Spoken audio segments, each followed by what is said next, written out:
AC radiation theory. In AM radio reception, AC radiation from wires are characterized by the humming and motorboating sound emanating from the loudspeaker. Fluorescent tubes are notorious sources of AC radiation, which interfere in AM radio reception.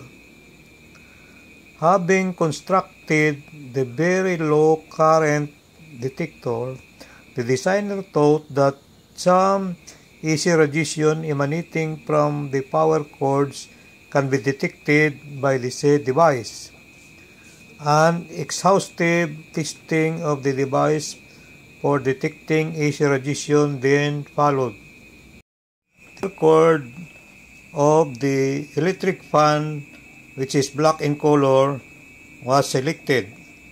It was plugged to the electrical outlet and the measurements started from this black wire. The distance of the red clip of the very low current detector is adjusted from 0 cm to 5 cm from this wire. The AC radiation is now tested for its effect. When the red clip of the detector is 0 cm from the black wire, the red LED indicator lights very brightly. When the red clip is 1 cm away from this black wire, the LED indicator is still lighting.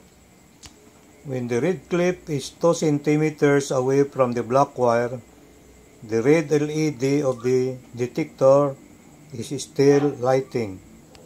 When the red clip is 3 cm away from the black wire, the red LED is now very dim.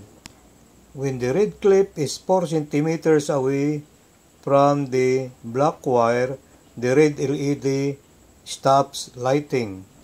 When the red clip is 5 cm away from the black wire, the red LED stops lighting. Summary of AC radiation. The black wire plugged to the electrical outlet gives out AC radiation.